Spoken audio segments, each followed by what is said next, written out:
You know, you get those days when it just doesn't feel right. You feel like you've got no rhythm, you've got no tempo, and your timing is off. Well, the tempo is very, very important because that has a great influence on your timing, and that's what I want to talk about in today's video. Now, the thing with tempo is that everyone has a different personality in the sense of you get some golfers, they've got a fast personality, but they could be doing anything. They could be driving a car, they could be talking, they're doing everything fast. And you can't change their personality. So, you know, when it comes to the golf swing, they're going to have a quick tempo. Someone like a John Rahm, like a Nick Price. Then you get like really easygoing guys, easy tempos. And a great example, of course, is Ernie Els. You know, he's got that easy tempo, easy laid back personality. So, you know, when it comes to tempo, there's so many different types of tempos in terms of the speed of the golf swing. So they talk about your tempo being a ratio of 3 to 1. So they've measured it, and they come to the conclusion that, like, let's say, for instance, your backswing takes 3/4 of a second, your downswing is going to take 1/4 of a second. So that's that 3 to 1 ratio.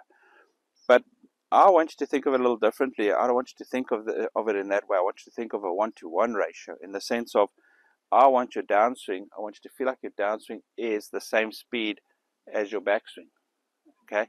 Now, the downswing is going to be quicker, there's no doubt about it, but it's just a really good thought for you to slow your tempo down if you're trying to match the speeds up. So there in my mind, I was just saying to myself, feel that you're matching your downswing speed to your backswing speed. The tempo is really good, and I've got a nice clean strike. There's two areas of the golf swing where I do see problems arising that can create tempo issues. So the first one is in the takeaway, where golfers have a tendency to snatch the club back too quick. All right, and that sets the tone for the rest of the golf swing.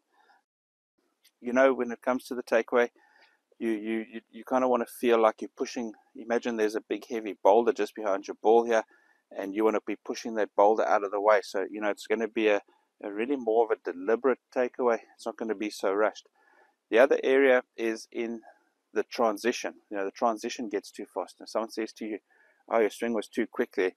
It's usually here in the transition. So transition is when the club stops going up and starts to move back downwards. All right, that's your transition.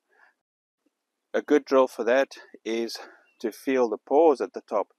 You know, so when you're hitting golf balls at the range, what you can do is swing to the top and then count to 3, go 1, 2, and then on 3 come down and hit it, and then slowly start changing that or bringing it down, where you swing to the top and you go 1, 2, and then you hit it on 2, and then bring it back to 1, 1. Right. So that's also a very good drill. That is not the easiest drill in the world to do, but it's a great drill for your tempo. All right. Another very good drill for tempo is hitting with your feet together, because the one thing about tempo, you'll find if your tempo gets quick, you struggle to keep your balance.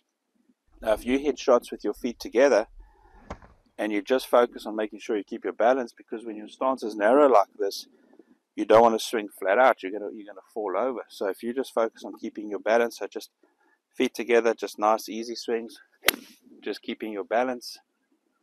You're not going to swing fast. You're going to be swinging within yourself. Another good drill for tempo is the rolling start drill. We start out here. So this is where you start from. Just swing it back and then come down and hit it. Very, very good drill for getting your tempo right. You just address it normally. There's your rolling start. Swing up and go. All right. So this is the drill for your takeaway.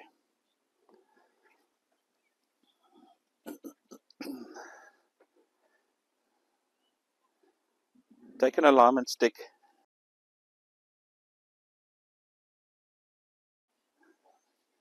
place it about 2 club lengths away from your ball, and then you place another ball just behind. Okay. Now the idea here is to push it back without it getting to that stick, because obviously if you rush, if you take the club back too quick, it's going to hit the stick. It's going to go on to the other side of the stick.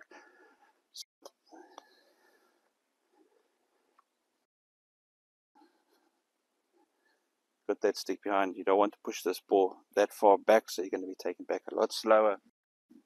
And go. Right.